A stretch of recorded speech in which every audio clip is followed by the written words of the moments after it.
Wala na akong pakialam sa kanya, Clara. Basta siguraduhin mong maayos ang lahat sa insurance policy. Konting tis na lang at pagkatapos nito malaya na tayo sa nakakasuffocate na babaeng iyan. Isang malaking pirasong basura na kailangang itapon para maging maayos ang buhay natin. Ang imaga salitang iyon ay tila mga lason na dahan-dahang gumapang sa hangin pumasok sa pandinig ni Nerissa at bumaon ng malalim sa kanyang puso. Nakatayo siya sa likod ng bahagyang nakabukas na pinto ng kanilang silid, bitbit ang isang tray ng mainit na kare-kare, ang paboritong ulam ni Dante. Maghapon niyang pinakuluan ang baka hanggang sa lumambot matyagang dinikdik ang mga mani at pinili ang pinakasariwang gulay sa palengke. Ngayon ay ikapitong anibersaryo ng kanilang pagsasama at nais niyang isurpresa ang asawa pagkatapos ng mahabang araw nito sa trabaho. Ngunit ang sorpresang nakuha niya ay isang matalim na saksak sa likod na hindi naglalabas ng dugo kundi ng unti-unting pagkamatay ng kanyang kaluluwa. Naramdaman ni Nerissa ang biglang panlalamig ng kanyang mga daliri. Ang usok ng mainit na ulam na kanina lamang ay nagpapahiwatig ng kalinga ngayon ay tila naging amoy ng isang nabubulok na bangkay.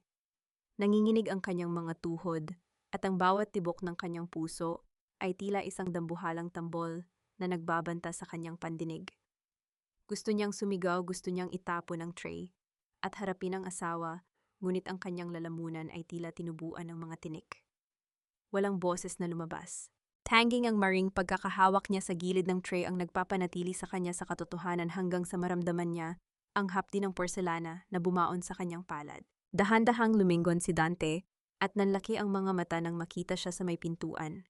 Ngunit sa halip na takot o pagsisisi, ang rumihistro sa mukha nito ay isang malamig na inis. Ibinaba nito ang cellphone at humarap sa kanya ng may mapang-uyam na ngiti. Andyan ka pala. Kanina ka pa ba nakikinig? Well, mas mabuting narinig mo na rin para hindi na ako mahirapang magpaliwanag sa iyo. Ang sabi ni Dante, habang dahan-dahang lumalapit ang bawat hakbang nito, ay tila pagtapos sa huling hininga ng kanilang pagsasama. Dante, bakit ang tanging salitang lumabas sa nangangatog na labi ni Nerissa? Ang kanyang paningin ay nagsimulang lumabo dahil sa nagbabadyang mga luha, ngunit pilit niyang pinigil ang mga ito. Hindi niya hahayaang makita ng lalaking ito ang kanyang ganap na pagkawasak. Tumawa ng mahina si Dante, isang tunog na walang bakas ng init o pagmamahal. Bakit look at yourself, Nerissa? Masyado kang mabuti, masyado kang martir, at sa totoo lang nakakasawa na. Akala mo ba sapat na ang pagluluto at paglilinis ng bahay? Kailangan ko ng pera, kailangan ko ng buhay na hindi ganito kahirap. At ikaw ang susi ko para makuha ang lahat ng iyon. Hinawakan ni Dante ang baba ni Nerissa, itinataas ang kanyang muka upang pilitin siyang tumingin sa kanyang mga mata. Huwag kang tumingin sa akin na tila ako ang pinakamasamang tao sa mundo. Ginawa mo akong ganito dahil sa sobrang katangahan mo. Sino ba ang maniniwala na ang isang ulilang katulad mo ay may halaga ni wala kang ang pamilya, walang pinanggalingan, isang malaking zero? Binitawan niya ang baba ni Nerissa nang may puwersa sapat na upang mapaatras ang babae. Ang pagkaing pinaghirapan ni Nerissa ay dahan-dahang lumamig sa tray, tila sumasabay sa pagtigas ng damdamin ng lalaking minahal niya nang higit sa kanyang sarili.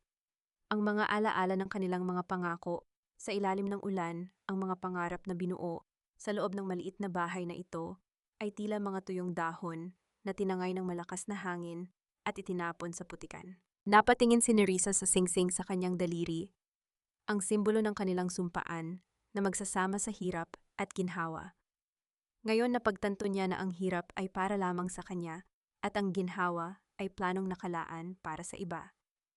Ang bawat sakripisyo niya, ang pagtitipid sa sarili upang mabili ang mga kailangan ni Dante, ang paglunok sa lahat ng masasakit na salita ng kanyang biyanan, lahat ng iyon ay nauwi sa isang plano para sa kanyang kamatayan. Lumabas si Dante nang silid binangga ang kanyang balikat nang walang pag-aalinlangan at iniwan siyang nakatayo roon sa gitna ng kadiliman ng hallway.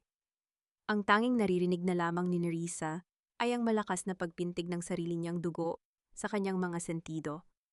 Sa kabila ng panginginig, may isang bagay na unti-unting nabubuo sa kaibuturan ng kanyang pagkatao, isang malamig na puot na kasing talim ng punyal na nagnanais na humiwa sa gabi. Sino nga ba siya kung wala si Dante? Isang babaeng walang pangalan. O isang kaluluwang may itinanatagong lihim na maging siya ay hindi pa ganap na nauunawaan. Tumingin si Nerissa sa salamin sa dulo ng pasilyo.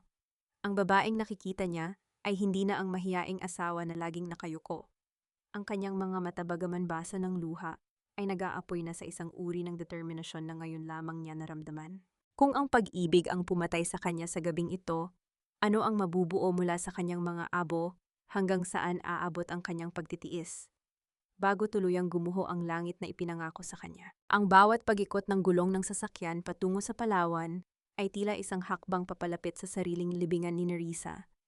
Nakaupo siya sa passenger seat tahimik na nakatingin sa labas ng bintana, habang pinagmamasdan ang naglalakihang mga puno at ang asul na dagat na unti-unting bumubukas sa kanilang paningin. Sa tabi niya si Dante ay masayang sumisipol, tila isang taong walang dinadalang mabigat na kasalanan. Ang kanyang mga kamay na mahigpit na nakahawak sa manibela ay ang parehong mga kamay na narinig ni Nerisang nagnanais na tumapos sa kanyang buhay. Are you okay, sweetheart? Masyado kang tahimik. Excited ka na ba sa surprise ko? Ang tanong ni Dante, ang boses niya ay puno ng peking tamis na nagpabaliktad sa sikmura ni Nerissa. Pilit na ngumiti si Nerissa bagaman ang kanyang puso ay tila isang ibon na nagpupumigla sa loob ng isang masikip na hawla. Medyo nahilo lang ako sa biyahe, Dante, pero okay lang ako. Salamat sa pagdala mo sa akin dito. Huminto ang sasakyan sa isang mataas na bahagi ng bangin na tinatawag na Lover's View. Mula roon ay kitang-kita ang malawak na karagatan ng Palawan, ang mga alon na humahampas sa matatalas na bato sa ibaba. Napakaganda ng tanaw, ngunit para kay Nerissa, ang bawat hampas ng tubig ay tila isang malungkot na awit ng pamamaalam. Bumaba si Dante at pinagbuksan siya ng pinto, isang galaw na dati ay nagpapakilig sa kanya, ngunit ngayon ay nagpaparamdam lamang ng matinding takot. Dinala siya ni Dante sa mismong gilid ng bangin. Ang hangin ay malakas, nililipad ang buhok ni Nerissa at tila ibinubulong ang mga babalang hindi niya pinansin noon. Dito tayo kukuha ng picture, Nerissa. Yung background natin ay ang infinity ng dagat. Bagay sa atin, di ba walang hangganan? Lumingon si Nerissa sa asawa, ang kanyang mga mata ay puno ng pagsusumamo. Dante, may pagkakataon pa tayo. Pwede nating ayusin ang lahat. Alam ko ang tungkol kay Clara. Alam ko ang tungkol sa insurance. Huwag mo itong ituloy, parang awa mo na. Biglang nagbago ang anyo ni Dante. Ang peking ngiti ay napalitan ng isang madilim at nakakatakot na titig. Binitawan niya ang balikat ni Nerissa at humakbang patras. Alam mo na pala, Eddie, mas mabuti. Mas madali ang lahat kung hindi na tayo magpaplastikan. You were never enough, Nerissa. Isang hamak na katulong lang ang tingin ko sa iyo na binihisan ko para magmukhang tao. At ngayon ang huling silbi mo na lang ay ang perang makukuha ko kapag wala ka na. Dante, asawa mo ako, 7 taon tayong nagsama. Ang sigaw ni Nerissa, ang kanyang boses, ay nanginginig sa gitna ng malakas na ihip ng hangin. 7 years of boredom, 7 years of pretending, ang ganti ni Dante habang dinuduro siya. Look at this view, Nerissa. Mas maganda ito kaysa sa mukha mong laging malungkot. You should be thankful dahil dito ka magtatapos. Hindi ka na mahihirapan at lalong hindi na ako mahihirapan sa'yo. Sa isang iglap marahas na itinulak ni Dante si Nerissa. Wala itong pag-aalinlangan, walang bakas ng habag. Naramdaman ni Nerissa ang biglang pagkawala ng lupa sa ilalim ng kanyang mga paa. Ang kanyang katawan ay tila naging kasinggaan ng balahibo habang nahuhulog sa madilim na kailaliman. Ang tanging nakita niya bago lumabo ang lahat ay ang mukha ni Dante na nakatingin sa kanya mula sa itaas, walang emosyon, habang dahan-dahang tumatalikod at naglalakad palayo. Ang pagbagsak niya sa tubig ay hindi naging mabilis. Tila tumigil ang mundo sa bawat segundong lumilipas. Ang lamig ng dagat ay agad na bumalot sa kanyang buong pagkatao. Ang bawat bahagi ng kanyang katawan ay tila hinati ng libu-libong karayom nang tumama siya sa ibabaw ng tubig. Ang kanyang baga ay nagsumamo para sa hangin, ngunit ang tanging pumasok ay ang maalat na tubig na tila nagnanais na lunurin, pati ang kanyang mga alaala. Dahan-dahang lumulubog si Nerissa sa kailaliman ng asul na karagatan. Ang liwanag mula sa itaas ay unti-unting lumiliit, tila isang bituin na naglalaho sa gabi. Sa gitna ng katahimikan sa ilalim ng tubig, isang imahe ang biglang lumitaw sa kanyang isipan. Isang luma at kupas na larawan ng isang babaeng may suot na mamahaling perlas ang kanyang ina. Ang larawang nakita niya sa gamit ni Dante. Hindi ako pwedeng mamatay dito, ang bulong ng kanyang isipan sa gitna ng papalubog na malay. hindi sa ganitong paraan. Sa kabila ng matinding sakit ng kanyang mga buto at ang bigat ng kanyang basang damit, pilit na iginalaw ni Nerissa ang kanyang mga kamay. Bawat sipa niya sa tubig ay tila isang pakikipagbuno sa kamatayan. Ang kanyang paningin ay nagdidilim na, ngunit isang boses sa loob niya ang nagsabing lumaban. Nang muling lumitaw ang kanyang ulo sa ibabaw ng tubig, isang malakas na hininga, ang kanyang pinakawalan, isang hiningang puno ng pait at paniningil. Sa di kalayuan, isang maliit na bangkang may gasera ang dahan-dahang gumagala sa gitna ng gabi. Ang liwanag nito ay tila isang munting bituin na nag-aanyaya sa kanya na huwag sumuko. Ngunit ang kanyang lakas ay tuluyan ng nauubos.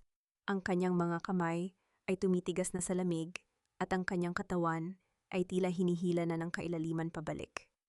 Tulong ang mahinang ungol niya, ngunit ang tinig niya ay tila nilamon lamang ng ingay ng mga alon.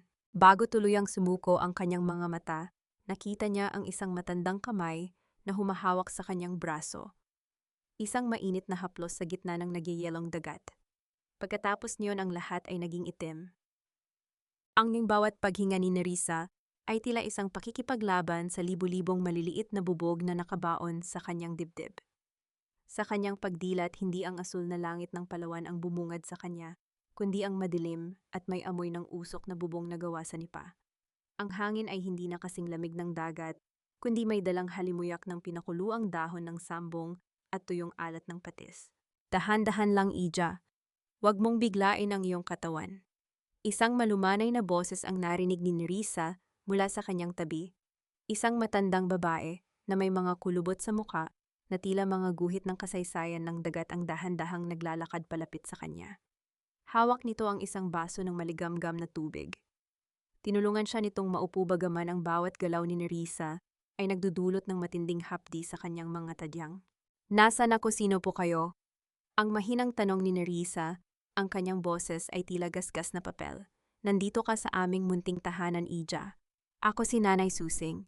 Nakita ka ng asawa ko na lulutang-lutang sa dagat kagabi. Akala namin ay tuluyan ka ng kinuha ng karagatan, ngunit tila may malaking dahilan pa ang langit kung bakit ka narito." Agad na hinawakan ni Nerissa ang kanyang leg. Isang matinding kaba ang bumalot sa kanya nang maramdaman ang lamig ng metal. Naroon pa rin ang kanyang kwintas, isang manipis na ginto na may pendant na hugis locket. Ang tanging alaala ng kanyang nakaraan na hindi niya hinayaang makita ni Dante. Ito na lamang ang tanging pag-aari niya sa mundong ito. Ang lahat ng kanyang damit, ang kanyang pera, at ang kanyang pagkatao bilang asawa ni Dante ay nilamon na ng dagat. "Salamat po, Nanay Susing," ang bulong ni Nerissa, habang ang mga luha ay dahan-dahang dumadaloy sa kanyang maruming pisngi. "Salamat po sa pagligtas sa akin." "Wala yon, Ija. Ang mahalaga ay buhay ka," ang sagot ng matanda habang kinukuha ang isang mangkok ng mainit na lugaw mula sa ibabaw ng maliit na kalan. Hindi magawang hawakan ni Nerissa ang kutsara dahil sa panginginig ng kanyang mga kamay. Nakita ito ni Nanay Susing kaya kinuha nito ang mangkok at dahan-dahang hinipan ang mainit na pagkain bago ito isubo kay Nerissa. Ang bawat subo ng lugaw ay tila nagbibigay ng init sa kanyang nanunuyong kaluluwa. Sa gitna ng karangyaan ng buhay nila ni Dante noon, wala siyang matandang sandali na naramdaman niya ang ganitong uri ng tunay na pagkalinga. Ang kabutihan ng isang strong hero ay mas matamis pa kaysa sa 7 taon ng dambuhalang kasinungalingan ng kanyang asawa. Ngunit ang katahimikan ng umaga ay biglang nabasag ng buksan ng anak ni Nanay Susing, ang isang lumang transistor radio sa sulok ng silid. Sa ulat ng pulisya, tuluyan nang itinigil ang search and rescue operation para sa asawa ng negosyanteng si Dante Galvez na nahulog sa Lover's View noong nakarang gabi. Sa isang eksklusibong panayam, hindi mapigilan ng Ginoong Galvez ang kanyang emosyon habang inaalala ang kanyang yumaong asawa. "Napakasakit po para sa akin." Ang boses ni Dante ay narinig sa radyo, tila nanginginig sa iyak. "Si Nerissa ang buhay ko. Hindi ko alam kung paano magpapatuloy nang wala siya. Ang tanging hiling ko na lamang ay mahanap ang kanyang katawan upang mabigyan siya ng maayos na himlayan." Napabitaw si Nerissa sa baso ng tubig at ang tunog ng pagkabasag ng bubog sa sahig ay tila echo ng kanyang sariling puso. Ang lalaking pumatay sa kanya ay nagluluksa ngayon sa harap ng buong bansa. Ang lalaking nagnakaw kanyang kinabukasan ay kinakaawaan ng lahat.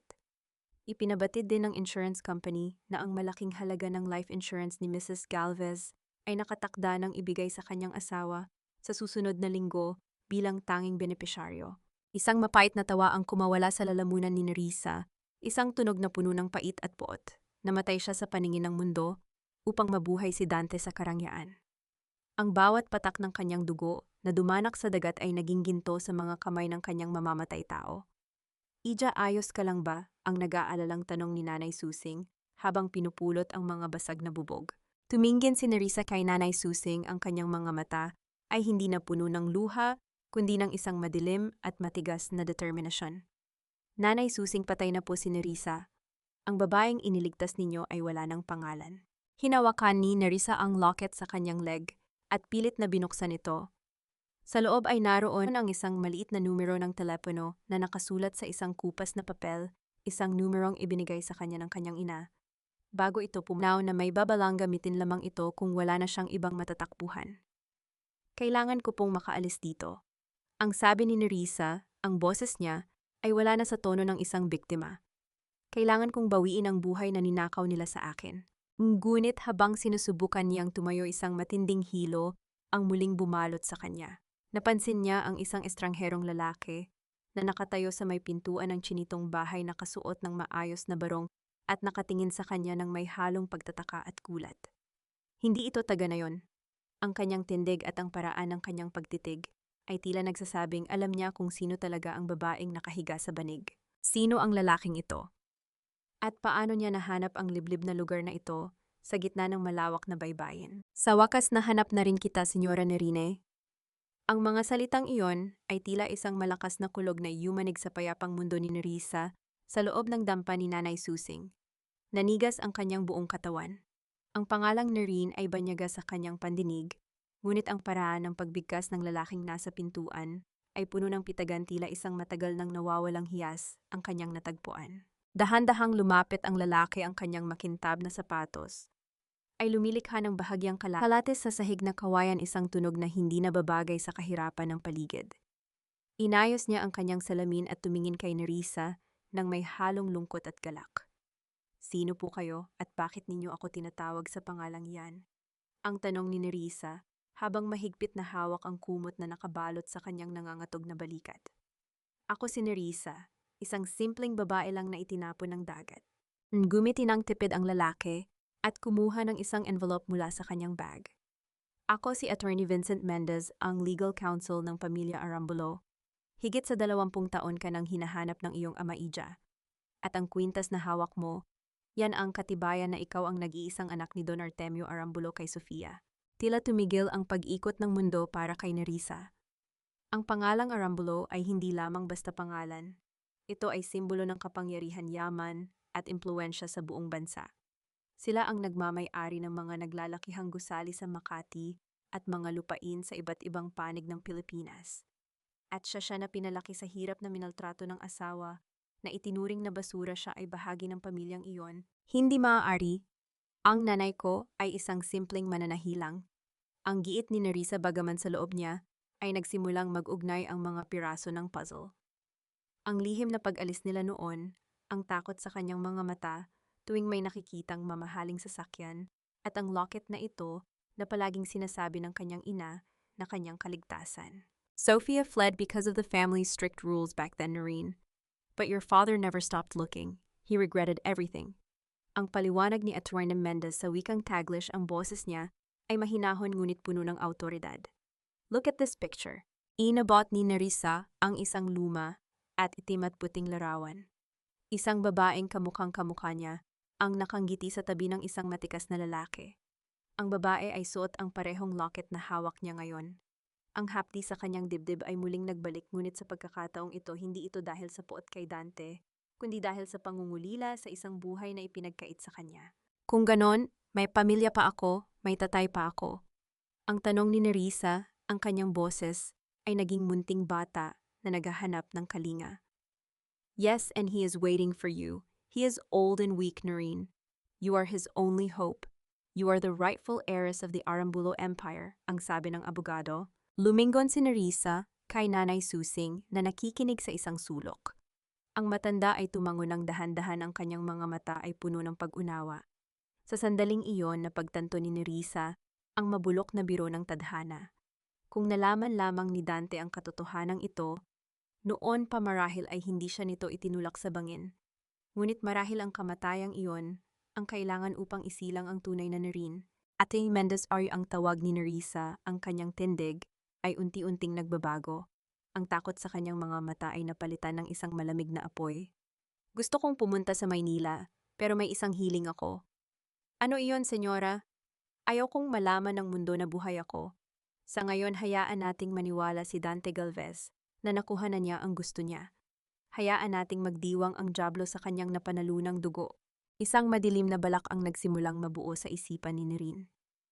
Kung nais ni Dante ng pera, bibigyan niya ito ng yaman na higit sa kanyang panaginip, ngunit kasabay nito ay ang isang impyernong hindi niya kailanman matatakasan.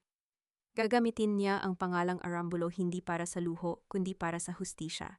Habang naglalakad palabas ng dampa patungo sa naghihintay na itim na sasakyan, tumigil sandali si Nerissa at tumingin sa dagat.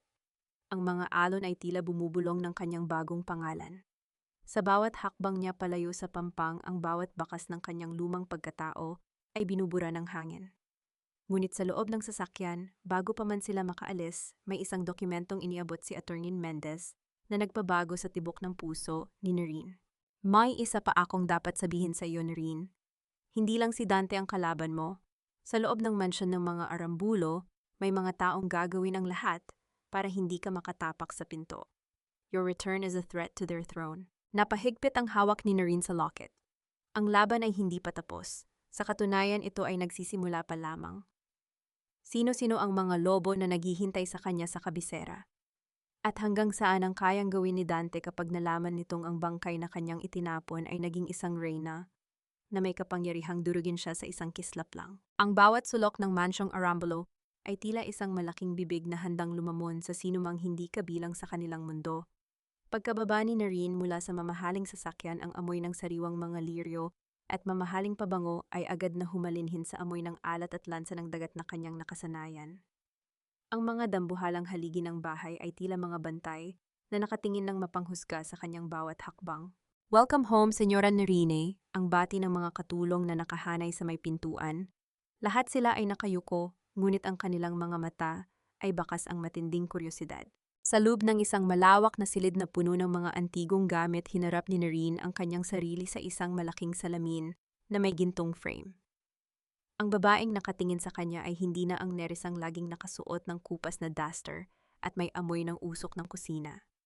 Ang kanyang buhok na dati ay laging nakapusod lang ng padalos-dalos, ngayon ay maayos na nakakulay at bagsak sa kanyang balikat. Ang kanyang balat ay tila nagliwanag sa ilalim ng mga kristal na chandelier at ang suot niyang sutlang bestida ay yumayakap sa kanyang katawan ng may dignidad. Ngunit sa likod ng magandang panlabas na ito, naramdaman ni Nerine ang isang uri ng guwang sa kanyang dibdib. Habang hinahawakan niya ang malambot na tela ng kanyang damit, bigla niyang naalaala ang magaspang na palad ni Nanay Susing nang haplusin nito ang kanyang mukha bago siya umalis sa Palawan. Ang karangyaan ay tila isang malamig na maskara na kailangan niyang isuot upang mabuhay sa mundong ito. Do you like what you see, Nerine? O baka naman naninibago ka pa rin sa yaman na kailanman ay hindi mo pinangarap? Isang matalim at mapangasar na boses ang bumasag sa katahimikan.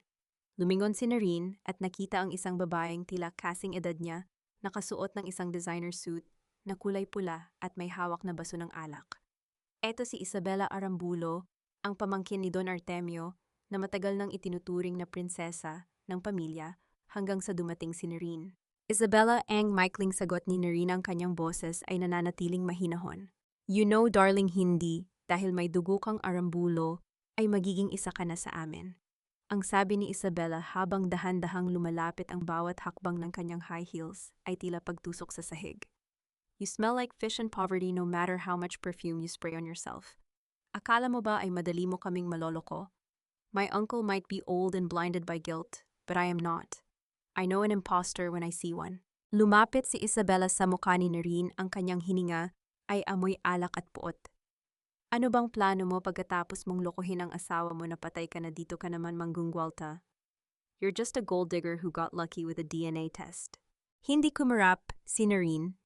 Tiningnan niya si Isabela nang direkta sa mga mata, isang titig na hindi inaasahan ng huli mula sa isang taong galing sa hirap. Kung sa tingin mo ay pera lang ang habol ko, Isabela, nagkakamali ka. Mas mahalaga sa akin ang katotohanan. At kung natatakot ka na mawawala ang trono mo, baka dapat mong tanungin ang sarili mo kung bakit ganoon ka kadaling palitan. Namula ang mukha ni Isabela sa galit. Itinaas niya ang kanyang kamay, tila sasampalin si Noreen, ngunit bago pa ito, tumama mabilis na hinawakan ni Noreen ang kanyang pulso. Ang higpit ng hawak ni Noreen ay nagmula sa mga taon ng pagbubuhat ng mabibigat na timba ng tubig at pagtatrabaho sa bukid, isang lakas na hindi kailanman magkakaroon ng isang sosyaladang katulad ni Isabela. Huwag mo akong susubukan, Isabela. Hindi na ako ang babaeng pwedeng itulak at saktan lang. Ang bulong ni Noreen, ang kanyang boses, ay tila isang malamig na hangin na nagdadala ng babala. Binitawan niya ang kamay ni Isabela at dahan-dahang inayos ang sariling buhok. Sa sandaling iyon, isang matandang lalaki na nakaupo sa wheelchair ang dahan-dahang pumasok sa silid, itinutulak ng isang nurse. Ang kanyang mga mata, bagaman malabo na, ay nagliwanag nang makita si Noreen. "Nerine, aking anak," ang paus na tawag ni Don Artemio. Lumapit si Noreen at lumuhod sa harap ng kanyang ama. Hinawakan niya ang nanginginig na mga kamay ng matanda. Sa gitna ng lahat ng tensyon na ramdaman ni Noreen, ang isang tunay na init, isang golden moment ng koneksyon na tila nagbubura sa lahat ng hirap na pinagdaanan niya. Ngunit habang nakatingin siya sa kanyang ama, napansin niya ang isang kakaibang singsing sa daliri nito, isang singsing na may disenyong familiar sa kanya. Iyon ang parehong disenyo ng cufflink na nakita niya sa gamit ni Dante noong gabing balak siyang patayin ng asawa. Isang matinding kilabot ang gumapang sa likod ni Noreen. Paanong nagkaroon si Dante ng isang bagay na pag-aari lamang ng pamilya Arambulo? Mayroon bang mas malalim na sabuatan sa pagitan ng kanyang asawa at ng pamilyang ito bago pa man siya itinapon sa dagat? Lumingon siya kay Isabela na ngayon ay nakangiti ng misteryoso habang nakatingin sa kanya. Ang mansyong ito ay hindi pala isang ligtas na kanlungan, kundi isang mas malaking bitag na puno ng mga lihim na pumatay sa kanyang ina at maaaring pumatay din sa kanya. Ang liwanag ng mga kristal na chandelier sa Grand Ballroom ng Manila Hotel ay tila libu-libong mga mata na nagmamasid sa bawat galaw ng mga piling panauhin. Ang tugtog ng orkestra ay marahan at swabe, ngunit para kay Noreen, bawat nota ay tila isang babala. Suot ang isang itim na serpentina gown na pinalamutian ng mga diamante, naglalakad siya sa tabi ng kanyang ama, si Don Artemio. "Don't be nervous, anak. You are an Arambulo now." Ipakita mo sa kanila kung sino ang tunay na reyna, ang mahinang bulong ng matanda, habang nakahawak sa braso ni Noreen. Gumiti si Noreen, ngunit ang kanyang pansin ay nakatuon sa isang direksyon. Doon sa gitna ng karamihan ay nakatayo si Dante. Mukhang bago ang lahat sa kanya ang suot nitong mamahaling tuxedo, ang paraan ng paghawak niya ng baso ng champagne, at ang mayabang na ngiti sa kanyang mga labi habang nakikipagtawanan sa ilang mga negosyante. Sa tabi niya ay ang kanyang kabit na si Clara, na suot ang isang matingkad na pulang bestida na tila sumisigaw ng atensyon. Naramdaman ni Noreen ang mabilis na pagpintig ng kanyang puso. Ito ang unang pagkakataon na makikita niya ang lalaking pumatay sa kanya sa harap ng maraming tao.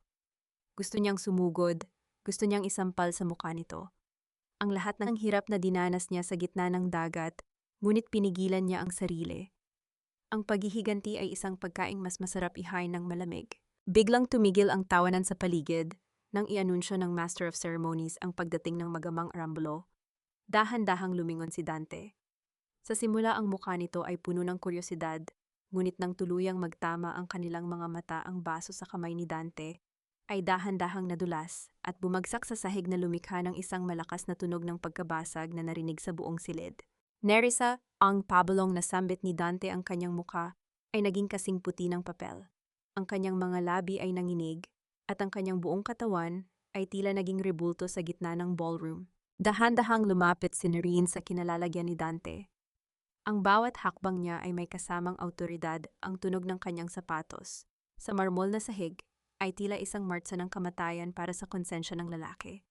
Huminto siya sa harap nito at sa isang pambihirang pagkakataon, siya ang mas matangkad sa paningin ng mundo. "I'm sorry, did you call me something?" Ang tanong ni Noreen. Ang boses niya ay kasing lamig ng yelo. "I am Noreen Arambulo, at ikaw?" Ikaw ba ang Ginoong Galvez na nababalitaan ko sa radyo, ang nagdadalamhating byudo? Halos hindi makapagsalita si Dante. Ang kanyang mga mata ay palipat-lipat sa mukha ni Noreen, hinahanap ang anumang bakas ng kahinaan na alam niya noon, ngunit wala siyang nakita. Impossible! Patay ka na! Nakita mo akong Mr. Galvez, ang putol ni Noreen, ang kanyang mga mata, ay nananatiling nakapako kay Dante. Nakita mo akong mahulog. O baka naman nakita mo lang ang sarili mong anino sa gitna ng dilim. Lumapit si Clara at humawak sa braso ni Dante. Ang kanyang mga mata ay puno ng takot at pagtataka. Dante, what's happening? Sino ba ang babaeng ito? Kamukhang kamukha siya ni Clara, darling, baka masyado lang malakas ang imahinasyon ninyong dalawa. Ang nakangiting sabi ni Isabella na biglang sumulpot sa kanilang tabi. Meet my long-lost cousin Noreen, the new diamond of the Arambulo family. Shocking, isn't it? Tumingin si Noreen kay Isabella at pagkatapos ay muli kay Dante. Ang golden moment ng gabing ito ay ang makita ang takot sa mga mata ng kanyang asawa, isang takot na hindi kayang burahin ng anumang yaman. Dinampot ni Noreen ang isang bagong baso ng champagne mula sa dumaang waiter at itinaas ito sa harap ni Dante. Cheers to a new beginning, Mr. Galvez. Sabi nila ang mga nawawala ay laging bumabalik. At kapag bumalik sila dala nila, ay hindi lang alaala, kundi pati na rin ang paniningil sa lahat ng mga utang na loob na hindi nabayaran. Uminom si Noreen ng kaunti at pagkatapos ay tinalikuran si Dante ng walang pag-aalinlangan. Ngunit habang naglalakad siya palayo, naramdaman niya ang isang mahigpit na hawak sa kanyang braso. Lumingon siya at nakita si Dante ang mga mata nito ay punong-puno na ngayon ng galit at desperasyon. Hindi ko alam kung anong laro ito ni Risa, pero hindi mo ako maloloko. Ang bulong ni Dante sa kanyang tenga sapat lang para siya lang ang makarinig. If you really are back from the dead, sisiguraduhin kong sa pagkakataong ito, hindi ka na makakaahon pa. I don't care who your father is. Akin ang pera ng insurance at akin ang buhay na ito. Hinarap siya ni Noreen nang may isang mapang-uyam na ngiti. Then let the games begin, Dante. But remember, sa pagkakataong ito hindi lang dagat ang kalaban mo, ako na ang bagyo. Binitawan niya ang braso ni Dante at naglakad patungo sa kanyang ama, ngunit sa bawat hakbang niya nararamdaman niya ang matitinding titig ni Isabella at Dante na tila mga pananakaturo sa kanyang likod. Isang malaking katanungan ang naiwan sa hangin. Ano ang susunod na hakbang ni Dante, ngayong alam niyang buhay ang kanyang biktima? At paano gagamitin ni Isabella ang takot ni Dante upang tuluyang pabagsakin si Noreen? Hindi siya pwedeng mabuhay. Clara, nakita ko siyang nahulog. Nakita ko siyang nilamon ng mga alga-alon. Imposibleng ang babaeng nasa party na iyon ay ang nerisang pinatay ko. Ang sigaw ni Dante ay bumasag sa katahimikan ng kanyang bagong condominium unit, isang marangyang tahanan na nabili niya mula sa paunang bayad ng insurance policy ni Nerissa. Nagkalat ang mga basag na kristal sa sahig, bunga ng kanyang galit at matinding takot. Ang kanyang mukha na dati ay puno ng yabang ngayon ay tila isang gusot na papel na binabad sa pawis at panginginig. Sa isang sulok si Clara ay nakaupo hindi mapakali habang kinakalikot ang kanyang mamahaling relo, pero Dante, nakita natin siya. Ang boses, ang mukha, kahit ang paraan niya ng pagtitig siya iyon. Paano kung hindi siya namatay? Paano kung nagpapanggap lang siya bilang isang Arambulo para balikan tayo? Manahimik ka, ang ganti ni Dante habang mabilis na naglalakad pabalik-balik sa gitna ng sala. Ang bawat yabag ng kanyang mga paa sa makintab na nara ay tila isang paalala ng kanyang pagkakasala. Kung buhay siya, sisiguraduhin kong sa pagkakataong ito wala nang himalang mangyayari. Eksaktong sa sandaling iyon, isang mahinang katok sa pinto ang nagpatalon sa kanilang dalawa sa gulat. Walang ibang tao ang dapat na naroon sa oras na iyon. Dahan-dahang lumapit si Dante, ang kanyang kamay ay nanginginig habang hinahawakan ang gintong doorknob. Pagbukas niya, walang tao sa labas ng hallway. Ang tanging naroon ay isang maliit na kahon na nakabalot sa lumang dyaryo, isang dyaryong may petsa 7 taon na ang nakalilipas. Dahan-dahan niyang binuksan ang kahon. Ang kanyang hininga ay tila tumigil nang makita ang laman nito. Isang tuyong piraso ng dahon ng malunggay at isang maliit na papel na may nakasulat na recipe ng kare-kare. Ang sulat kamay ay familiar sa kanya. Iyon ang huling ulam na inihanda ni Nerissa bago ang trahedya sa Palawan. Sa ilalim ng recipe, may isang pangungusap na nakasulat sa pulang tinta. Masarap ba ang huling handog ko, Dante? o lasang dugo na ang bawat subo mo? Napabitaw si Dante sa kahon at ang mga laman nito ay nagkalat sa sahig. Ang kanyang mga mata ay nanlaki sa matinding kilabot. Nandito siya. Alam niyang narito ako. Sino ang narito, Dante? Mukhang nakakita ka nga ng multo. Isang malamig at mapang-uyam na boses ang narinig mula sa dulo ng pasilyo. Lumitaw si Isabella Arambulo, nakasuot ng itim na trench coat. Ang kanyang mga mata ay puno ng mapanganib na ningning. Pumasok siya sa loob ng hindi man lang naghihintay na imbitahan, tila siya ang nagmamay-ari ng lugar. Tiningnan niya ang nagkalat na gamit sa sahig at ang nanginginig na si Dante. "You're pathetic, Dante." Isang pirasong papel lang ganito ka nakaparanoid, ang sabi ni Isabella habang pinupulot ang recipe ng kare-kare gamit ang kanyang mahabang kuko. "Hindi natin kailangan ng takot. Kailangan natin ng plano. Kung ang babaeng iyon ay si Nerissa, nga ibig sabihin ay pareho tayong may problema. At alam mo naman kung ano ang ginagawa natin sa mga problema, di ba binubura natin?" Tumingin si Dante kay Isabella, ang takot sa kanyang mga mata ay unti-unting napalitan ng isang desperadong alyansa. "Anong gusto mong gawin ko? I want her out of the Arambulo mansion. At ikaw gusto mong makuha ang buong insurance money ng walang gulo, di ba? Then help me prove she's a fraud. O mas mabuti pa, help me make her disappear for good this time." Ang bulong ni Isabella, ang boses niya ay tila ahas na bumubulong ng tukso. Habang nangyayari ito sa kabilang panig ng lungsod, nakatayo si Nerine sa balkonahe ng mansyong Arambulo. Nakatingin siya sa malayo, hawak ang isang lumang litrato nila ni Dante, nakuha noong mga unang buwan ng kanilang pagsasama. Ang kanyang mga daliri ay dahan-dahang hinaplos ang mukha ni Dante sa larawan bago niya ito itinapon sa isang maliit na apoy sa loob ng ashtray. Ang bawat dila ng apoy na tumutupok sa larawan ay tila nagpapagaan sa kanyang kalooban. Ito ang kanyang golden moment, ang pagtanggap na ang babaeng nagmahal kay Dante ay wala na at ang natitira na lamang ay ang babaeng kukuha ng hustisya. Ngunit sa likod ng kanyang katatagan, isang malaking katanungan ang bumabagabag sa kanya. Paano kung ang paghihiganti ay mabitag din siya sa isang siklo ng sakit na hindi natatapos? Paano kung sa paghukay niya ng libingan para kay Dante ay aksidente rin niyang mahukay ang sarili niyang kapahamakan? Lumingon si Nerine nang marinig ang yabag ni Atty. Mendez sa likuran niya. "Senyora, may natanggap kaming ulat. Nagkita na si Isabella at si Dante Galvez. Mukhang nagsimula na ang pagbuo ng bagyo." Isang manipis na ngiti ang sumilay sa mga labi ni Nerine. "Hayaan mo sila, Atty. Mendez. Mas masayang panoorin ang mga lobo kapag gutom na gutom sila. Dahil doon sila nagkakamali." Ngunit sa gitna ng kanyang pananahimik, isang misteryosong envelope ang iniwan sa kanyang lamesa. Walang pangalan, walang return address. Pagbukas niya, isang piraso ng tela ang laman nito. Isang tela na may bahid ng tuyong dugo at amoy ng dagat. Ang telang iyon ay mula sa duster na suot niya noong gabing itinulak siya ni Dante. Sino ang nagpadala nito? Mayroon pa bang ibang nakakaalam sa katotohanan maliban kay Atty. Mendez at sa mga taong nasa Palawan? O baka naman ang nakaraan ay hindi pa talaga tapos maningil? "Sofia, patawarin mo ako, Sofia." Ang mahinang unggol na iyon ni Don Artemio ay tila isang punyal na bumaon sa puso ni Nerine habang dahan-dahan niyang pinupunasan ang noo ng kanyang ama. Sa gitna ng dilim ng silid, ang tanging nagbibigay ng liwanag ay ang maliit na lampara sa tabi ng kama na nagpapakita sa hapis na mukha ng matanda. Ang bawat paghinga ni Don Artemio ay may kasamang huni ng paghihirap, tila isang makinang malapit ng bumigay. Inilubog ni Nerina ang puting bimpo sa palanggana ng maligamgam na tubig. Ang tunay na amoy ng mansyong ito ay hindi pala mamahaling pabango, kundi ang amoy ng pagsisisi at gamot na nakatago sa likod ng mga mabulaklak na kurtina. "Tatay, nandito na po ako." Si Nerine po ito, ang malumanay na bulong ni Nerine. Hinawakan niya ang nanginginig na kamay ng ama.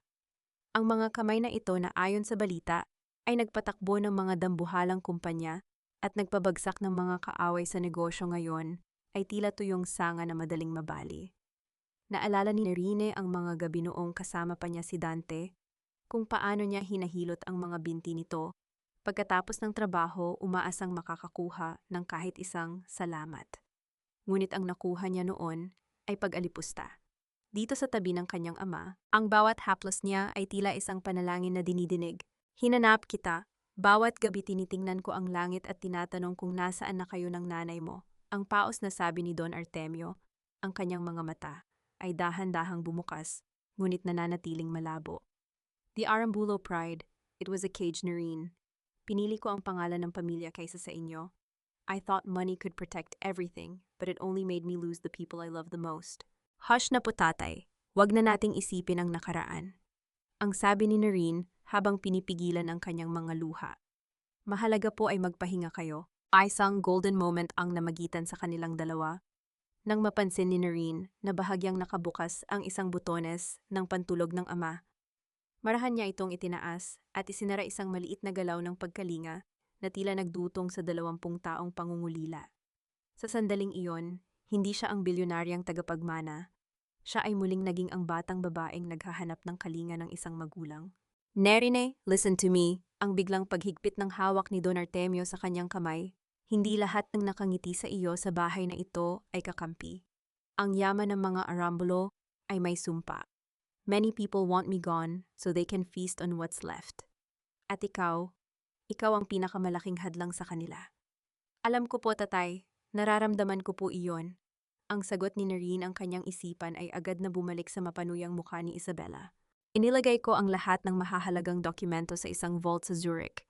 Only your fingerprint and the locket you are wearing can open it. Ang bulong ng matanda na tila bawat salita ay huling lakas na niya. And one more thing, your mother's death. It wasn't an accident. Someone from the inside made sure she never came back to me. Napatigil ang mundo ni Noreen. Ang akala niyang sakit ng karamdaman ay mas malalim palang sugat ng katotohanan. Ngunit bago pa siya makapagtanong, nang higit pa ang pinto ng silid, ay dahan-dahang bumukas nang walang ingay. Nakayo sa may pintuan si Isabela nakasuot ng manipis na nightgown. Ang kanyang mga mata ay tila sa isang kwago na nagmamasid sa gitna ng gabi.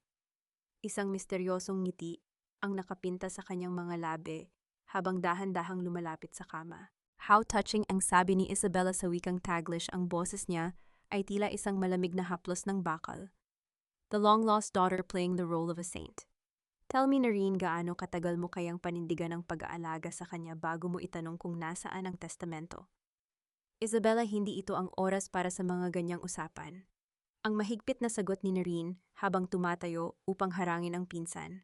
Tumawa ng mahina si Isabela at lumapit sa tenga ni Noreen. Alam mo, may isang bagay na hindi nasasabi sa iyo ni Lolo Artemio. Your husband, Dante Galvez, he's not just a random man you met in the streets. Did you ever wonder bakit alam na alam niya ang tungkol sa insurance policy mo at sa connection mo sa mga Arambulo? Bago mo pa malaman. Naramdaman ni Noreen ang biglang pagbilis ng kanyang tibok ng puso. Isang malamig na hinala ang nagsimulang bumalot sa kanyang buong pagkatao. What are you talking about? Ang tanong ni Noreen, ang kanyang boses ay puno ng kaba. Dante's father worked for this family, Noreen.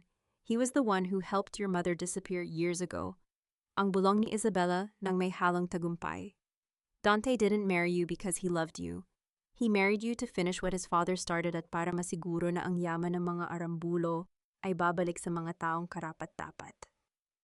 You were just a long-term investment that he tried to liquidate in Palawan. Ang imagasalitang iyon ay tila isang dambuhalang alon na muling lumunod kay Noreen. Ang pag-ibig na akala niya ay totoo noon. Ang buhay na akala niya ay payak lahat.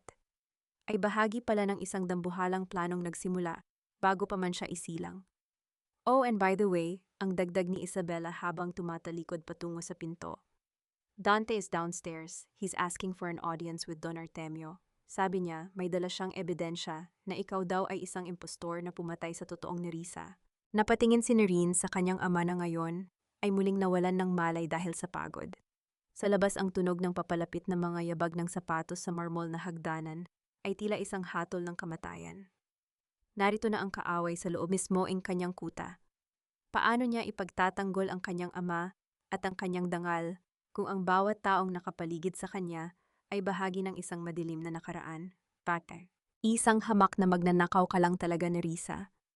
Kahit anong mahal ng tela ng suot mo ngayon, ang dumi ng budhi mo ay kailanman ay hindi mo na mahuhugasan. Ang boses na yon ni Dante ay tila isang malansang laway na tumama sa mukha ni Noreen. Nakatayo siya sa gitna ng malawak na study room ni Don Artemio, pinaliligiran ni na Isabela, Dante at ilang mga bantay ng mansion.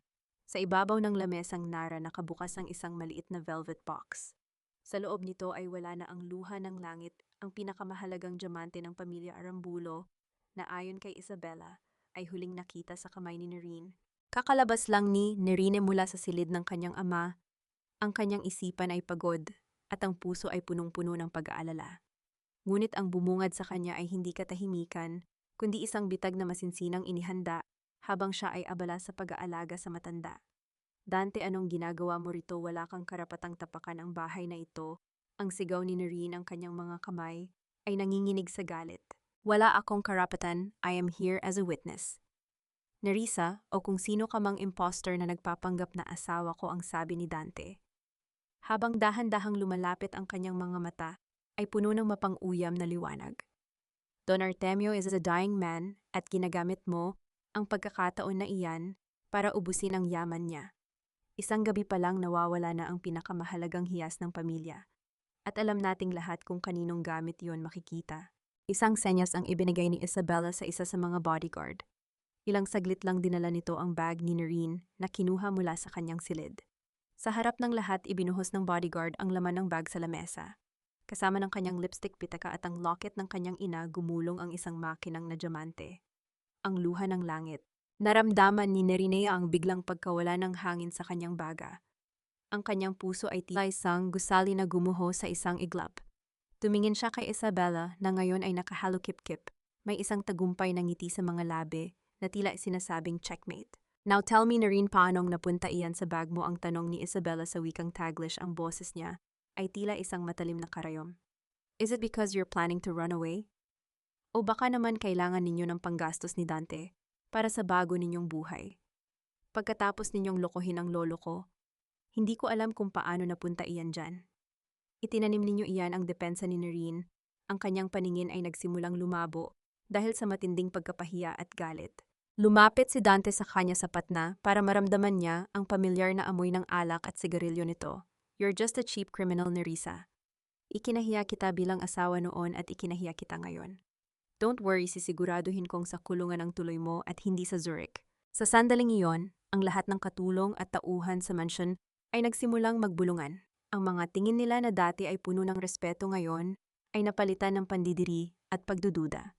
Naramdaman ni Nerine ang bawat salita na tila mga latigo na humahagupit sa kanyang likod. Ang kanyang dignidad na pilit niyang binuo mula sa abo ng Palawan ay muling nyuyurakan sa harap ng taong pumatay sa kanya. Ang pinakamasakit ay ang makitang walang magawa ang kanyang ama na nasa kabilang silid, walang malay sa katotohanang ang kanyang nag-iisang anak ay kinakawawa ng mga lobo sa loob mismo ng sariling tahanan.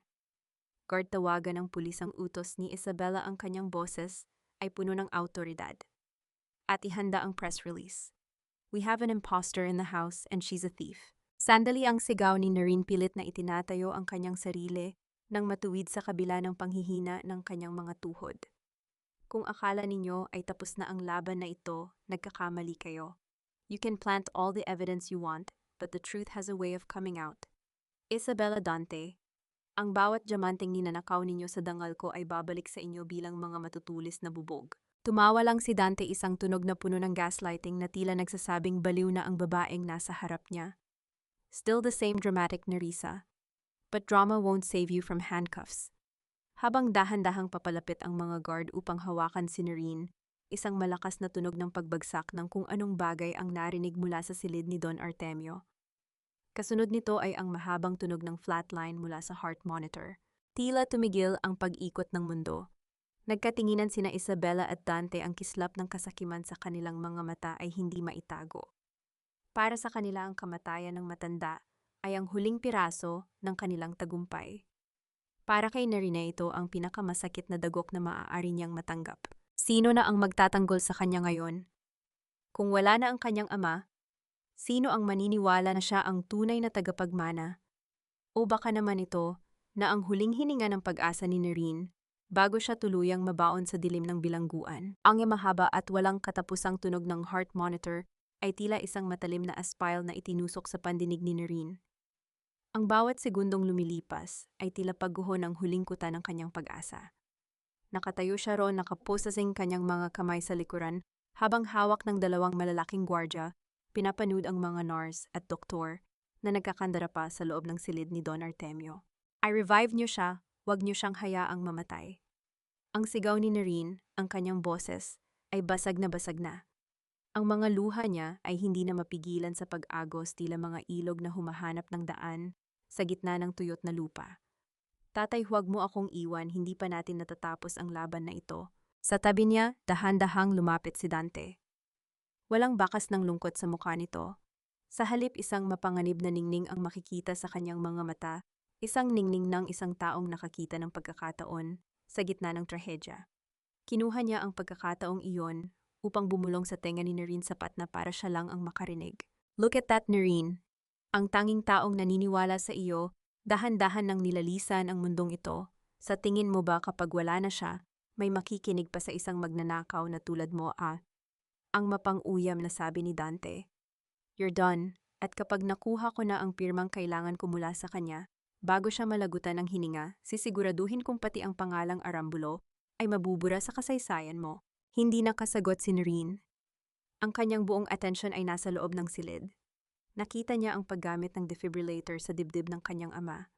Sa bawat pag-angat ng katawan ni Don Artemio, tila pati ang kaluluwa ni Nerine ay hinihilap palabas ng kanyang katawan. Ngunit sa gitna ng kaguluhan, biglang tumigil ang mga doktor. Ang monitor ay muling nagpakita ng mahinang tibok isang milagro sa gitna ng kamatayan. Stable na siya, pero hindi natin alam kung kailan siya muling gigising. Ang ulat ng doktor paglabas ng silid. Isang buntong hininga ng pasasalamat ang kumawala sa mga labi ni Nerine, ngunit agad itong napalitan ng kilabot nang makita ang galit sa mukha ni Dante. Halatang hindi ito ang inaasahan niyang resulta. Nang makaalis ang mga doktor at maiwan ang mga bantay, mabilis na kumilos si Dante. Hindi na siya makapaghintay. Ang kanyang pagkagutom sa pera at kapangyarihan ay umabot na sa punto ng desperasyon. Sa gitna ng gabi nang muling malingat ang mga gwardya dahil sa pagpapalit ng shift, palihim na pumasok si Dante sa silid ni Don Artemio. Naroon din si Nerine na pinayagang manatili sa labas ng pinto sa ilalim ng mahigpit na bantay. Ngunit dahil sa gulo ng ospital sa loob ng mansyon, nagawa niyang makawala sa isang gwardya at sumunod sa loob. Nakita ni Nerine si Dante na nakatayo sa tabi ng kanyang ama, may hawak na isang lumang papel. Ang mukha ni Dante ay puno ng pawis at panginginig. Pumirma ka na, matanda. Alam ko ang totoo. Alam ko na ikaw ang nag-utos sa tatay ko na itapon ang asawa mo noon sa dagat. Alam ko ang lihim mo, Artemio. Kung ayaw mong malaman ng buong mundo na ang isang iginagalang na bilyonaryo ay isang mamamatay tao, ibigay mo sa akin ang share na para kay Nerine. Napatigil si Nerine sa likod ng kurtina. Ang bawat salita ni Dante ay tila isang kidlat na tumama sa kanyang kaisipan. Yun pala ang alas ni Dante, isang lihim na itinatago ng kanyang ama. Hindi lang pala ang tatay ni Dante ang may sala, kundi ang sarili niyang ama. Dante, anong ginagawa mo? Ang mahinang tanong ni Nerine habang lumalabas mula sa kanyang pinagtataguan. Lumingon si Dante, ang kanyang mga mata ay tila sa isang hayop na nasusukol. Nerine, mabuti at narinig mo ang tatay mo. Ang bayaning akala mo ay naghahanap sa iyo, siya ang dahilan kung bakit kayo naghirap ng nanay mo. How is a shit of your mother's roots? Pinagawa niya ang dirty work sa tatay ko. At ngayon sisingilin ko siya para sa buhay ng tatay ko na nasira dahil sa kanya. Nagsisinungaling ka. Ang sigaw ni Nerine, bagaman sa loob niya ay nagsisimula ng mabuo ang pagdududa. Naalala niya ang mga huling salita ni Don Artemio tungkol sa pagsisisi. Nagsisinungaling, look at this, iwinagayway ni Dante ang papel. Ito ang sulat ng tatay ko bago siya namatay sa kulungan. Dito nakasulat ang lahat ng utos ni Artemio Arambulo. If you want to save your father's prestige, pirmahan mo ang waiver na ito. Ibigay mo sa akin ang lahat at pananatilihin kong lihim ang baho ng pamilyang ito. Isang golden moment, NG, matinding pagpapasya ang dumaan sa isip ni Nerine. Tumingin siya sa kanyang amang walang malay na tila isang bata na humihingi ng tawad sa gitna ng tulog. Pagkatapos ay tumingin siya kay Dante, ang lalaking minahal niya, ang lalaking pumatay sa kanya, at ngayon ay ang lalaking nangingikil sa kanyang pamilya. Hindi ko gagawin yan, Dante, ang malamig na sabi ni Nerine. Dahil ang katotohanan ay hindi binibili. Kung totoo ang sinasabi mo, haharapin namin ang hustisya. Pero hinding-hindi ko hahayaan na ang isang demonyong tulad mo ang humawak sa yaman ng mga Arambulo. Susugurin sana ni Dante si Nerine upang saktan ito, ngunit biglang gumalaw ang kamay ni Don Artemio. Ang mga mata ng matanda ay dahan-dahang bumukas, At sa kabila ng oxygen mask, nakita ni Nerine ang isang matalim na titig na nakaturo kay Dante. Di Dante, ang paos na unggol ni Don Artemio.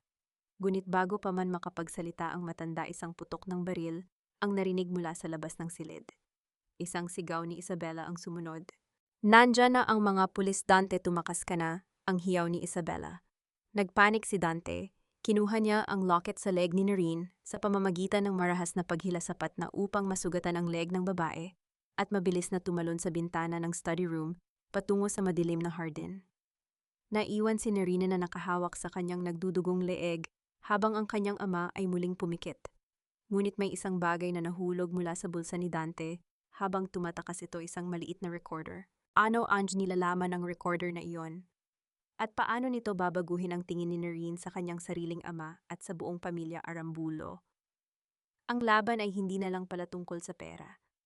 Ito ay naging isang madugong paghahanap sa katotohanan sa likod ng isang 20 taong kasinungalingan.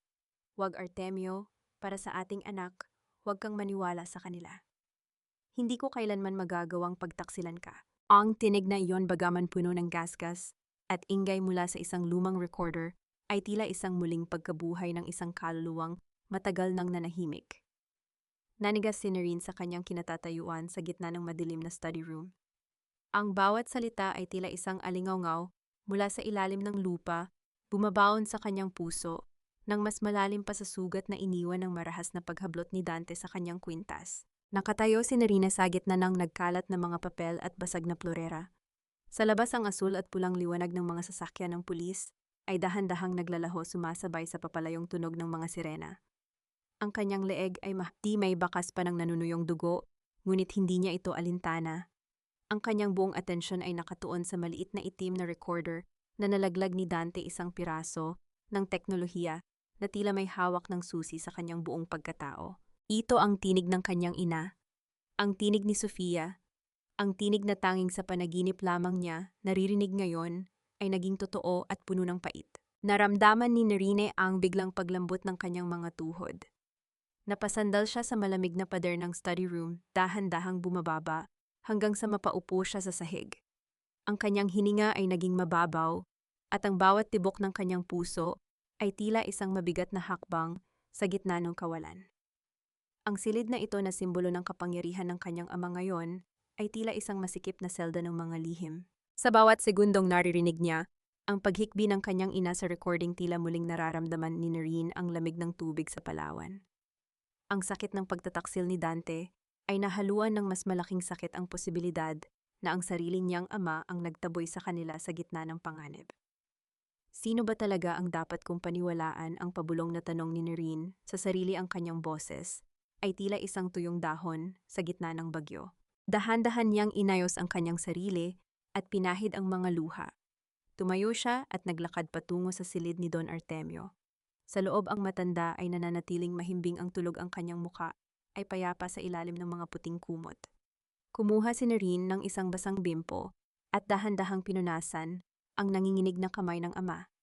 Ang bawat haplos niya ay tila isang paghahanap ng sagot sa isang tanong na hindi pa kayang bigkasin. Isang golden moment, NG katahimikan.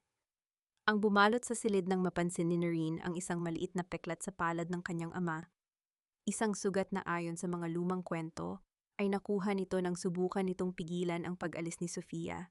Sa kabila ng lahat ng ebidensya, nakita ni Nerine sa mga mata ng kanyang ama ang isang uri ng pag-ibig na hindi kayang pekein ng anumang kasinungalingan ni Dante. Ngunit ang katahimikang yon ay muling nabasag nang bumukas ang pinto. Pumasok si Isabela kasama ang isang lalaking nakasuot ng mamahaling suit na mukhang isang batikang abogado. Ang mukha ni Isabela ay wala ng bakas ng takot na ipinakita niya kanina. Sa halip, ito ay puno ng isang bagong uri ng kumpiyansa. Actually, Nerine, I'm glad you're still here, ang sabi ni Isabela sa wikang Taglish, habang dahan-dahang tinatanggal ang kanyang trench coat. Because we need to talk about the accident that just happened. At ang recorder na hawak mo, give it to me. Iyan ay pag-aari ng pamilya Arambulo, hindi ng isang tulad mong bigla na lang sumulpot. Hindi ko ito ibibigay sa iyo. Isabela, ang matigas na sagot ni Nerine habang mahigpit na ikinukubli ang recorder sa kanyang palad. Dito nakatago ang katotohanan. Ang katotohanang kinatataktan ninyong lahat. Tumawa ng mahina si Isabela at humarap sa kanyang abogado. Tell her, Attorney Cruz. Tell her what will happen if she continues this drama. Miss Nerine ang panimula ng abogado sa isang malamig na tono. May hawak kaming ebidensya na ikaw ang huling kausap ni Don Artemio bago siya inatake sa puso. Ayon sa mga gwardya, narinig nila ang pagtatalo ninyo. In view of this, we are filing a temporary restraining order. You are legally required to leave this mansion until the investigation is over. Naramdaman ni Nerine ang biglang panlalamig ng kanyang buong pagkatao. Ito na ang huling hakbang nina Isabela at Dante, ang itaboy siya sa kaisa-isang lugar na dapat ay kanlungan niya. Ang bawat plano niya ay tila naging isang bitag na siya mismo ang pumasok. Tumingin si Nerine sa kanyang amang walang malay, at pagkatapos ay kay Isabela na ngayon ay nakangiti ng may tagumpay. Ang kislap ng mga hiya sa laig ni Isabela ay tila naging mga mata ng dyablo na pinagtatawanan ng kanyang pagkabigo. Leaving so soon, darling, ang mapang-asar na tanong ni Isabela. Don't worry, I'll take good care of Lolo, and Dante well. Let's just say he's very good at hiding things, and people. Sa gitna, Enj papalapit na mga gwardya upang ilabas siya. May isang bagay na napansin ni Nerine sa bulsa ni Attorney Cruz. Isang familiar na keychain, isang keychain na nakita niya sa bangka ng mangingisda sa Palawan. Isang malamig na kilabot ang gumapang sa kanyang likod. Hindi lang si Dante at Isabela ang magkasabwat. Ang buong sistemang nakapaligid sa kanyang ama ay tila isang malaking sapot na dahan-dahang sumasakal sa kanila. Sino pa ba ang maaari niyang pagkatiwalaan sa mundong ito ng mga lobo? At hanggang saan ang kayang isakripisyo ni Nerine upang bawiin ang mansyong ito bago tuluyang malagutan ng hininga ang kanyang ama? Huwag kang lilingon, Nerine. Sa oras na lumingon ka, ipinapakita mo sa kanila na tinalo kanila. Ang bulong na iyon ni Attorney Mendez ay tila isang angkla na pumipigil kay Nerine na tuluyang tangayin ng agos ng kawalan ng pag-asa. Nakatayo sila sa labas ng dambuhalang bakal na gate ng mansyong Arambulo. Ang ulan ay dahan-dahang pumapatak, tila nakikiramay sa bigat ng kanyang bawat paghinga. Sa likod ng mga gate, nakita ni Nerine ang anino ni Isabela sa bintana ng ikalawang palapag na katayo. May hawak na baso ng alak at may ngiting tila isang reynang nagwagi sa isang madugong digmaan. Nakatayo si Nerine sa gilid ng kalsada. Bit-bit ang isang maliit na maleta na naglalaman lamang ng ilang piraso ng damit at ang itim na recorder. Ang kanyang magandang bestida ay basa na at dumidikit sa kanyang katawan, ngunit ang kanyang likod ay nananatiling tuwid. Ang hapdi sa kanyang leeg ay hindi na niya naramdaman. Ang mas nararamdaman niya ay ang malamig na apoy na naglalayab sa kanyang kalooban. Saan tayo pupunta, Attorney Mendez? Ang mahinang tanong ni Nerine. Ang kanyang boses ay tila isang gas na plakapuno ng pait. Sa isang lugar kung saan hindi ka nila mahahanap, senyora. Doon natin pakikinggan ng buo ang katotohanan ng sagot ng abogado habang pinagbubuksan siya ng pinto ng isang lumang sasakyan. Sa loob ng isang maliit at simpleng apartment sa labas ng lungsod, dahan-dahang inilapag ni Nerine ang recorder sa ibabaw ng lamesa. Ang bawat patak ng tubig mula sa kanyang buhok ay lumilikha ng maliit na bilog sa sahig, isang tahimik na ritmo sa gitna ng nakabibinging katahimikan.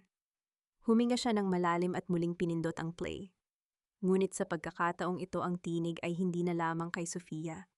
Isang boses ng lalaki ang narinig, mababa, puno ng awtoridad at pamilyar. Gawin mo ang dapat gawin, Ricardo. Siguraduhin mong hindi na sila makakabalik. Ang yaman ng mga Arambulo ay hindi para sa isang babaeng galing sa putikan at sa isang batang walang silbi. Napatigil ang paghinga ni Nerine. Hindi iyon ang boses ni Don Artemio. Iyon ang boses ng yumaong ama ni Isabela, ang kapatid ni Don Artemio na siyang namamahala sa kumpanya noon. Ang katotohanan ay tila isang dambuhalang pader na gumuho sa harap niya. Ang kanyang ama ay hindi ang mamamatay tao. Siya rin ay biktima ng isang planong naglalayong solohin ang lahat ng yaman. Attorney Mendez, narinig mo ba iyon? Ang bulong ni Nerine, ang kanyang mga mata ay nanlalaki sa gulat. Yes, senyora. Yan ang ebidensyang matagal ko nang hinahanap. Your father was framed, Nerine. Pinaniwala siya ng kapatid niya na iniwan siya ni Sofia para sa ibang lalaki habang palihim niyang ipinag-uutos ang paglikas at pagpatay sa inyo, ang paliwanag ni Attorney Mendez. Habang nangyayari ito sa isang madilim at masukal na bahagi ng probinsya, nagtatago si Dante. Nakaupo siya sa sahig ng isang abandonadong bodega, hawak ang ninakaw na locket ni Nerine. Ang kanyang mukha ay puno ng galit at pagod. Inakala niyang ang locket na ito ang magbibigay sa kanya ng susi sa vault sa Zurich, ngunit kanina pa niya sinusubukang buksan ito at hindi siya magtagumpay. Bakit ayaw bumukas? Anong klaseng locket ito ang sigaw ni Dante habang inihahampas ang ginto sa dingding? Dahil kailangan yan ng tamang daliri, Dante. Isang bagay na hindi mo kailanman magkakaroon. Lumingon si Dante at nakita si Clara na nakatayo sa may pintuan, bitbit ang isang bag. Ngunit ang kanyang muka ay wala ng bakas ng pag-ibig, kundi ng matinding pandidiri. Clara, anong ginagawa mo rito? Tulungan mo akong buksan ito, ang utos ni Dante. Tapos na tayo, Dante, ang malamig na sabi ni Clara. Nakausap ko na si Isabela. Sabi niya wala ka ng silbi sa kanya. Inilaglag ka na niya. Ang mga pulis ay papunta na rito sa utos mismo ni Isabela upang isakdal ka sa lahat ng krimen sa mansion. Anong sinasabi mo? Magkasabwat kami? Sa mundong ito, Dante, ang mga trader ay tina-trader din ang mapait na tawa ni Clara. Salamat sa pera and insurance na naibigay mo sa akin. I'm leaving for Singapore tonight. Good luck sa impyernong papasukan mo. Bago pa man makasagot si Dante, ang tunog ng papalapit na mga sasakyan at ang liwanag ng mga flashlight ay bumalot sa bodega. Ang bawat yabag ng sapatos sa tuyong damo ay tila isang hatol ng kamatayan. Naramdaman ni Dante ang biglang panlalamig ng kanyang sikmura. Ang palasyong buhangin na binuo niya sa loob ng 7 taon ay tuluyan ng gumuho sa isang iglap. Samantala muling bumalik si Nerine sa tapat ng mansyong Arambulo, ngunit sa pagkakataong ito ay hindi na siya nag-iisa. Kasama niya ang mga pulis at ang recorder na may hawak ng katotohanan. Pagpasok niya sa Grand Hall, nakita niya si Isabela na naguutos sa mga katulong na iimpake ang mga gamit ni Don Artemio. Stop right there, Isabela, ang sigaw ni Nerine. Ang boses niya ay naging kasing talim ng kidlat pumutol sa bawat kilos sa loob ng silid. Lumingon si Isabela, ang kanyang mga mata ay puno ng kuryosidad at galit. How dare you come back here, guards? Ilabas ang imposter na ito. Ang tanging ilalabas dito ay ikaw. Isabela, ang sabi ni Nerine habang itinaas ang recorder. At ang ebidensya ng pagpatay ng tatay mo sa nanay ko pati na ang sabuatan ninyo ni Dante. Isang golden moment, NG, pagbagsak ng maskara ni Isabela ang nakita ng lahat. Ang kanyang mukha ay unti-unting nangitim sa galit at takot. Ang bawat hiyas na suot niya ay tila naging mga pabigat na humihila sa kanya pababa. You think this is over, this house is mine, ang hiyaw ni Isabela. Ngunit bago pa siya makalapit kay Nerine, ang mga pulis ay humarang na sa kanyang daan. Napatingin si Nerine sa taas ng hagdanan, kung saan dahan-dahang lumabas ang kanyang ama sa isang wheelchair itinutulak ng nurse. Ang mga mata ni Don Artemio ay gising na puno ng luha at pag-unawa. Nerine, aking anak, ang paus na tawag ng matanda. Tumakbo si Nerine at niyakap ang kanyang ama. Sa gitna ng kaguluhan, ang yakap na iyon ang naging kaisa-isang tunay na bagay sa loob ng dambuhalang mansion. Ang puot ay unti-unting napalitan ng isang uri ng kapayapaan na matagal na niyang hinahanap. Ngunit habang inilalabas si Isabela na nagsisisigaw, isang huling tingin ang ibinigay nito kay Nerine. Hindi ka papanalo, Nerine. Dante is still out there, at hinding-hindi siya papayag na ikaw ang makinabang sa lahat. Isang malamig na kaba ang muling dumaan sa puso ni Nerine. Kung nawala na ang lahat kay Dante, ano ang huling gagawin ng isang nasusukol na hayop? At paano nito maapektuhan ang huling hininga ng katahimikang kakahanap pa lang ni Nerine Papekar? Nerissa, parang awa mo na. Hindi ko ginusto ang lahat ng ito. Si Isabela, siya ang utak ng lahat. Ginawa ko lang ang lahat dahil tinakot niya ako, dahil akala ko ay wala na tayong pag-asa sa hirap. Ang boses na yon ni Dante na dati ay puno ng yabang at autoridad ngayon ay tila isang basag na plaka na nagmamakaawa sa loob ng madilim at masikip na visiting room ng kulungan. Nakaupo siya sa likod ng makapal na salamin, ang kanyang mukha ay puno ng pasa, ang kanyang buhok ay madungis, at ang suot niyang orange na uniforme ay tila isang balat na hindi na niya kailanman mahuhubad. Nakatayo si Nerine sa kabilang panig ng salamin, suot ang isang simpleng puting bestida na tila sumisimbolo sa kanyang bagong simula. Ang amoy ng kloro at pawis sa loob ng presinto ay pilit na nilalabanan ng bango ng mga sariwang rosas na suot niya bilang pabango. Ngunit ang masangsang na katotohanan ng nakaraan ay hindi pa rin tuluyang nawawala. Tiningnan ni Nerine ang mga kamay ni Dante na nakapatong sa lamesa, ang mga kamay na dati ay humahaplos sa kanyang buhok, habang nangangako ng katapatan, at ang parehong mga kamay na marahas na tumulak sa kanya sa kailaliman ng bangin sa Palawan. Dante, hanggang dito ba naman ay magsisinungaling ka pa rin, ang mahinang tanong ni Noreen. Ang boses niya ay walang galit kundi isang malalim na pagkapagod. Narinig ko ang recorder. Alam ko ang tungkol sa tatay mo. Alam ko na bago mo pa ako makilala, plano mo na ang lahat. Huwag mo nang gamitin si Isabella bilang dahilan ng sarili mong kasakiman. Narine, makinig ka. Mahal kita. Ang 7 taon natin, hindi ba sapat yon para patawarin mo ako? Ang pilit na hiyaw ni Dante, ang kanyang mga mata ay dahan-dahang napupuno ng mga peking luha na dati ay nagpapalambot sa puso ni Noreen. Pakiusap, bawiin mo ang demanda. Sabihin mo sa mga pulis na nagkamali ka lang. Isang pagkakataon lang, pangako magbabago ako. Isang mapait na ngiti ang sumilay sa mga labi ni Noreen. Mahal Dante, ang pag-ibig ay hindi pumapatay. Ang pag-ibig ay hindi nagnanakaw ng buhay ng iba para lang sa insurance money. Ang minahal ko noon ay isang ilusyon na binuo mo para makuha ang tiwala ko. At ang ilusyong iyon ay kasama mong namatay sa kailaliman ng dagat sa Palawan. Isang golden moment, NG katahimikan, ang namagitan sa kanila. Kumuha si Noreen ng isang maliit na panyo mula sa kanyang bag at dahan-dahang pinunasan ang mantsa sa salamin na nasa harap ni Dante, isang huling galaw ng pagiging asawa na tila isang formal na pamamaalam sa kanyang lumang pagkatao. Sa bawat kiskis ng tela sa salamin, tila binubura ni Noreen ang bawat alaala ng pait na iniwan ng lalaking ito. Nandito ako hindi para makinig sa mga mabulaklak mong salita, ang pagpapatuloy ni Noreen habang itinatago ang panyo. Nandito ako para sabihin sa iyo na pinatatawad na kita. Hindi dahil karapat-dapat ka, kundi dahil ayaw ko nang dalhin ang bigat ng galit ko sa iyo sa bago kong buhay. Pinatatawad kita, Dante, upang maging malaya na ako sa iyo. Nagliwanag ang mukha ni Dante, inakalang ito na ang kanyang kaligtasan. Talaga, Nerissa, palalabasin mo na ako. Hindi ang matigas na sagot ni Noreen.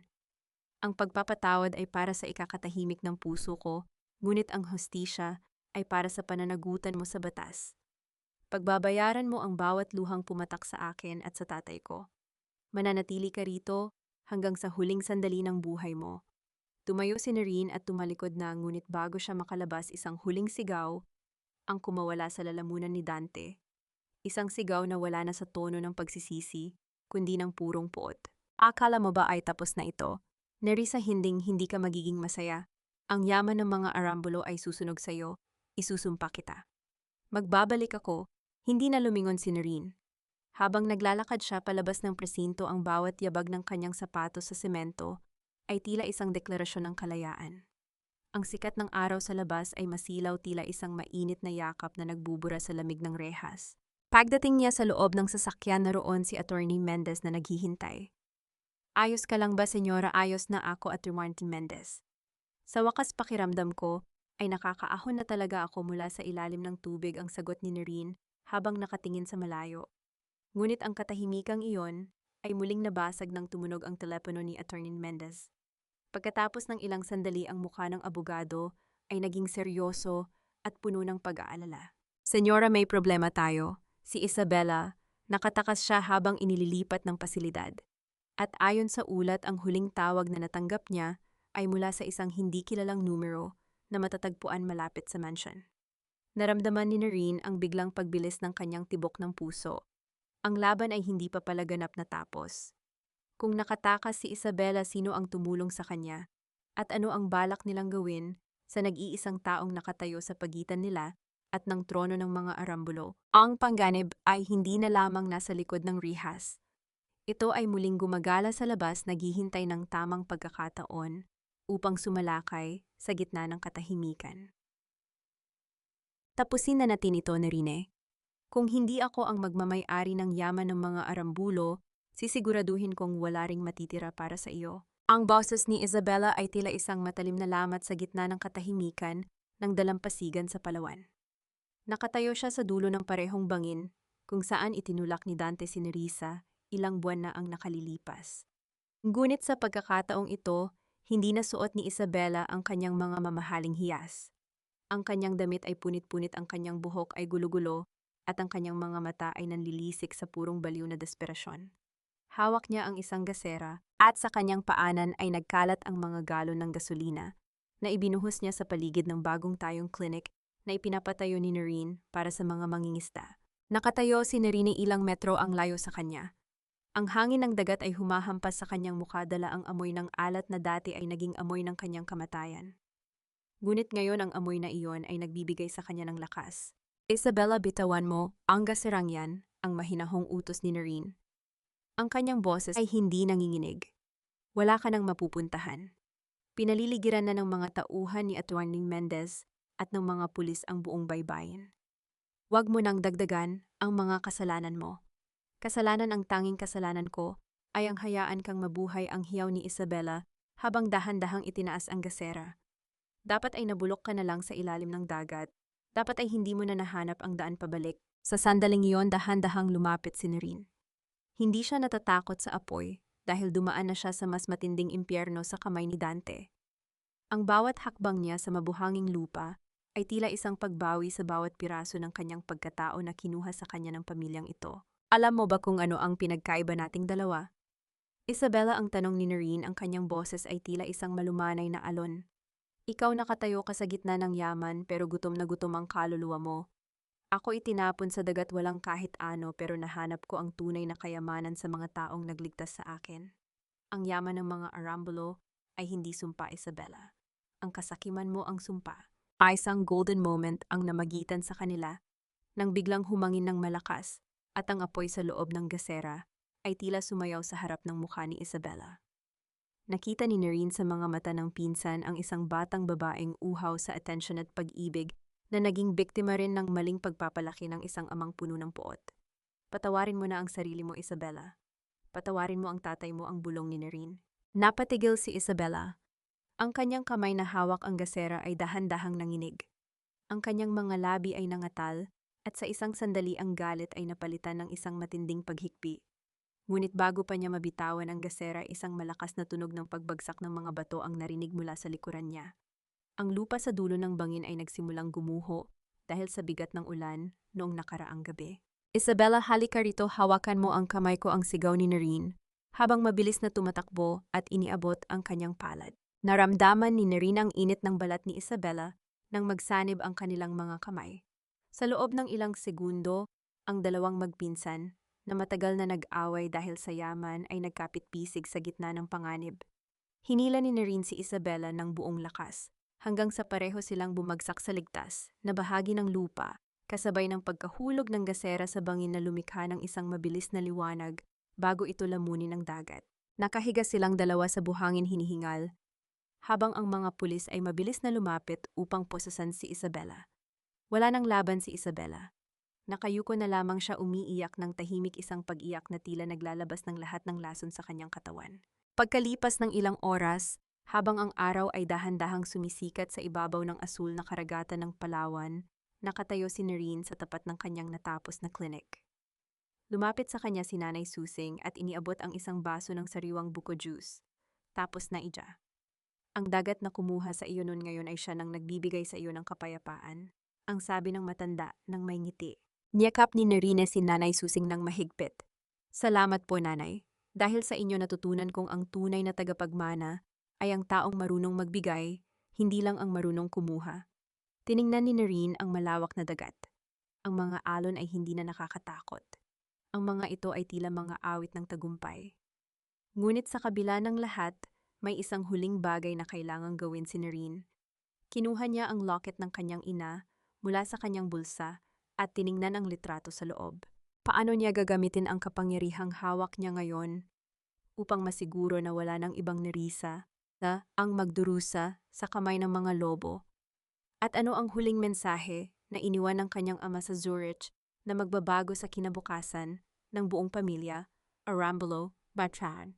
Ang yung bawat hakbang ni Noreen sa makintab na sahig ng boardroom ng Arambulo Group ay tila isang martsa ng tagumpay, hindi ng isang taong naggapi, kundi ng isang taong muling nabuo mula sa mga lamat ng kahapon. Ang sikat ng araw sa labas ng naglalakihang salaming bintana ay nagbibigay ng liwanag sa kanyang muka na ngayon ay wala ng bakas ng takot o pag-aalinlangan.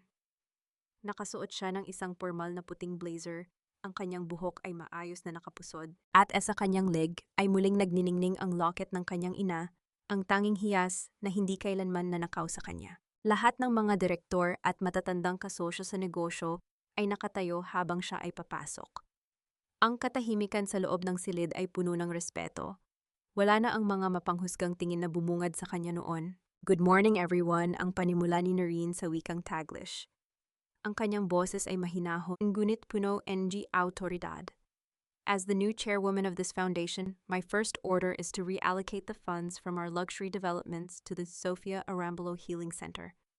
We will provide free legal and psychological support for women who are victims of domestic abuse and betrayal. Ang yaman ng pamilyang ito ay hindi na lang para sa pagpapatayo ng mga gusali.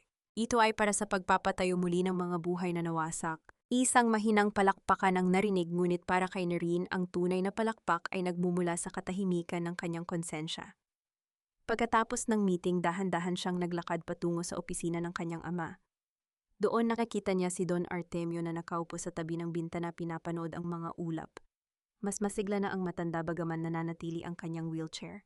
Tatay ang tawag ni Noreen habang dahan-dahang lumalapit at nagmamano sa kanyang ama, isang golden moment na nagpapakita ng paggalang na hinaluan ng wagas na pagmamahal. Noreen ay aking anak, ang nakangiting sabi ni Don Artemio habang hinahaplos ang kamay ng anak. Proud na proud ang nanay mo sa'yo. You didn't just survive the sea, you conquered the storm. Salamat po, tatay. Dahil sa inyo natutunan ko kung ano ang tunay na halaga ng pagpapatawad, ang sagot ni Noreen habang isinasandal ang kanyang ulo sa balikat ng ama. Sa gitna kanilang pag-uusap, pumasok si Attorney Mendez na may dalang mga dokumento. Senyora, may balita na mula sa korte. Dante Galvez has been sentenced to life imprisonment without the possibility of parole. Ang insurance company ay formal na ring binawi ang lahat ng claim na naibigay sa kanya at ang perang iyon ay nailipat na sa inyong foundation. Huminga ng malalim si Noreen. Ang imahe ni Dante na suot ang orange na uniforme ay dahan-dahang naglaho sa kanyang isipan. Ang lalaking iyon ay bahagi na lamang ng isang madilim na kabanata na tapos na niyang basahin. At si Isabella ang tanong ni Noreen. Isabella is still in the psychiatric facility. Sabi ng mga doktor, matatagalan pa bago siya maging stable, pero nagpapadala siya ng mga sulat. Humihingi siya ng tawad sa inyo, senyora, ang ulat ng abogado. Isang matamis na ngiti ang sumilay sa mga labi ni Noreen.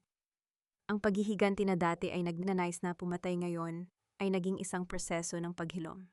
Kinuha niya ang isang pirasong papel at nagsimulang magsulat ng tugon para kay Isabella. Hindi niya alam kung kailan sila muling magkikita, ngunit alam niyang wala nang puot sa kanyang puso.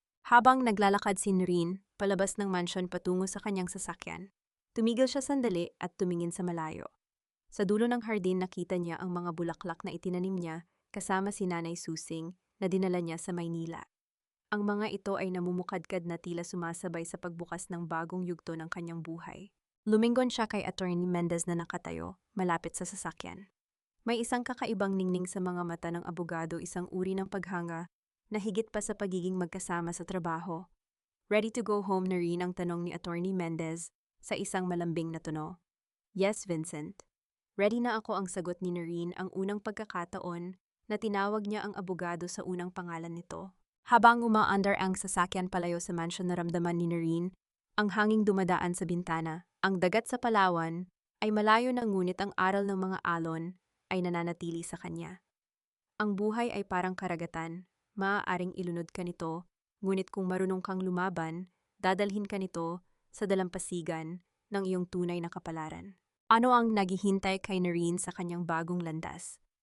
Ngayong wala na ang mga kaaway na nagtatago sa dilim, handa na ba siyang buksan ang kanyang puso para sa isang bagong pag-ibig na hindi nakabase sa diamante or insurance money, kundi sa tunay na katapatan?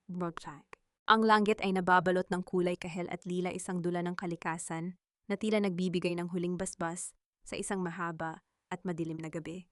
Nakatayo si Noreen sa balkonahe ng Sofia Arambulo Healing Center sa Palawan, habang ang hangin mula sa dagat ay dahan-dahang humahalik sa kanyang mga pisngi. Ang bawat tunog ng alon na humahampas sa mga bato sa ibaba ay hindi na nagdadala ng takot, kundi ng isang payapang ritmo na tila isang oyay para sa kanyang nagpahingang puso. Dahan-dahang hinaplos ni Noreen ang locket sa kanyang leg. Ang gintong metal ay mainit sa ilalim ng kanyang mga daliri, tila sumisipsip sa liwanag ng papalubog na araw. Sa loob ng klinik, naririnig niya ang tawanan ng mga bata at ang mahinang tinig ni Nanay Susing na nagkukwento sa mga pasyente. Ang bawat buhay na natutulungan sa gusaling ito ay tila isang piraso ng kanyang sariling kaluluwa na muling nabubuo. Malalim na naman ang iniisip mo, ang malambing na tinig ni Vincent ay bumasag sa kanyang katahimikan. Lumapit ang lalaki at tumayo sa tabi niya, hindi masyadong malapit upang bigyan siya ng puwang, ngunit sapat na upang maramdaman ni Noreen ang proteksyon at katapatan nito. Hindi tulad ni Dante na laging may itinatagong agenda ang mga mata ni Vincent, ay tila isang malinaw na batis walang itinatago, walang hinihinging kapalit. Iniisip ko lang kung gaano kalayo na ang narating ng babaeng muntik ng lamunin ng dagat na ito, ang nakanggiting sagot ni Noreen. Sabi nila ang peklat daw ay tanda ng sugat. Pero para sa akin ang peklat ay tanda ng tagumpay. I survived, Vincent. Hindi lang ang pagtataksil kundi pati na rin ang sarili kong puot. You did more than just survive, Noreen. You chose to heal, ang sabi ni Vincent habang dahan-dahang inilalagay ang kanyang kamay sa ibabaw ng kamay ni Noreen na nakahawak sa rehas. And that is the most beautiful thing about you. Hindi inalis ni Noreen ang kanyang kamay. Sa sandaling iyon, isang golden moment ng pag-asa ang namulaklak sa pagitan nila.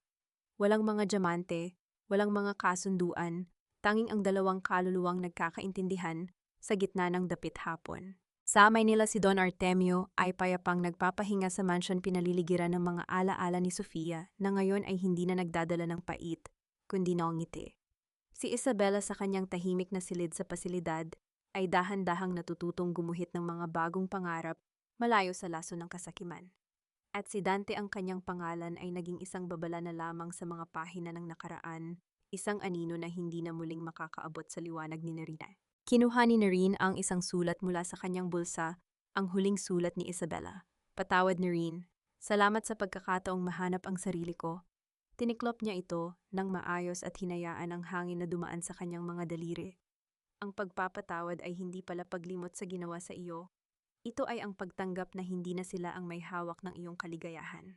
Tiningnan ni Noreen ang huling sinag ng araw bago ito tuluyang lumubog sa abot-tanaw. Siya ay hindi na lamang ang nerisang biktima at hindi lamang ang Noreen na bilyonaryang tagapagmana. Siya ay isang babaeng natutong magmahal sa sarili sa kabila ng lahat ng lamat. Ang tunay na pamana ng mga Arambulo ay hindi ang mga kumpanya o ang mga lupain. Ang tunay na pamana ay ang lakas ng loob na bumangon mula sa pagkawasak at ang sining ng pagpapatuloy sa kabila ng lahat. Halika na, Vincent. Marami pa tayong gagawin bukas, ang sabi ni Noreen nang may tiwala sa sarili. Habang naglalakad sila papasok sa klinik, ang tunog ng kanilang mga yabag ay sumabay sa himig ng gabi. Ang dagat sa likuran nila ay nananatiling saksi sa isang kwento ng pag-ibig, pagtataksil at ang dakilang muling pagkabuhay ng isang pusong tumangging sumuko. Tapos na ang bagyo. Ang natitira na lamang ay ang malawak at payapang karagatan ng bagong simula. Sa wakas, ang dalampasigan ng Palawan ay naging tahimik na muli. Si Noreen ay hindi na ang babaeng nawawala sa ilalim ng mga alon, kundi ang babaeng nakahanap sa kanyang tunay na tahanan sa piling ng mga taong tunay na nagpapahalaga sa kanya. Magamahal kong tagapakinig, maraming salamat sa inyong pananatili at pakikinig hanggang sa huling sandaling ito ng ating paglalakbay. Habang sinusulat ko ang bahaging itinulak ni Dante si Nerissa, sa kailaliman ng bangin habang bitbit ang ulam na pinaghirapan nitong lutuin, tila nadama ko rin ang lamig ng tubig at ang hapdi ng bawat matalim na salitang binitawan ng lalaking pinagkatiwalaan niya. Ang kwentong ito ay hindi lamang basta bunga ng imahinasyon. Ito ay hango sa mga tunay na luha, sakripisyo at lakas ng mga kababaihang sa kabila ng paulit-ulit na pagkakanulo ay pinipili pa ring tumayo at maging liwanag. Ang bawat eksenang inyong narinig ay bunga ng maraming oras ng pagninilay sa masalimuot na takbo ng ating buhay at sa halaga ng ating sariling dangal. Tulad ng locket na iniwan ng ina ni Noreen, ang ating pagkatao ay madalas na sinusubukang nakawin, dumihihan, o sirain ng mga taong akala natin ay ating katuwang. Ngunit tandaan ninyo, ang kandado sa tunay na yaman ng ating kaluluwa ay hindi kailanman mapapasa kamay ng mga Dante o Isabella sa ating buhay. Tayo lamang ang may hawak ng susi upang buksan ang pintuan ng ating sariling kapayapaan. Ang sugat ay maaaring mag-iwan ng peklat, ngunit ang peklat na iyon ang patunay na ikaw ay mas matigas pa sa anumang diamante sa mundo. Sa tingin ninyo, tama ba ang naging desisyon ni Noreen na patawarin si Dante sa kanyang puso ngunit hayaan itong mabulok sa bilangguan. Kung kayo ang nasa kalagayan niya, kaya nyo rin bang maging kasing tatag ng isang reyna sa gitna ng mga lobo? Gusto ko ring malaman na saan kayo ngayon. Habang pinapakinggan ang ating kwento, marahil ay nagluluto kayo para sa inyong pamilya, naglilinis ng bahay, o baka naman nagpapahinga matapos ang isang nakakapagod na shift sa trabaho. Ibahagi ninyo ang inyong mga saloobin at sariling kwento sa ating comment section dahil ang bawat tinig ninyo ay mahalaga at laging may handang makinig dito. Kung ang kwentong ito ay nagbigay sa inyo ng inspirasyon, huwag po ninyong kalimutang i-like at i-share ito upang maging paalala rin sa iba nating mga kapatid na may pag-asa pa pagkatapos ng bagyo. Pagpalain sana kayo ng sapat na tapang upang harapin ang inyong sariling mga alon at mahanap ang inyong sariling dalampasigan ng kaligayahan. Hanggang sa muli nating pagkikita sa susunod na kwento ng pag-asa at paghilom. Pamagat ng kwento ang tagapagmanang muling nabuo mula dagat, patungo sa trono paunawa ang lahat ng mga character at sitwasyon sa kwentong ito ay pawang katang-isip lamang na nilikha para sa layuning magbigay aliw at maghatid ng positibong mensahe.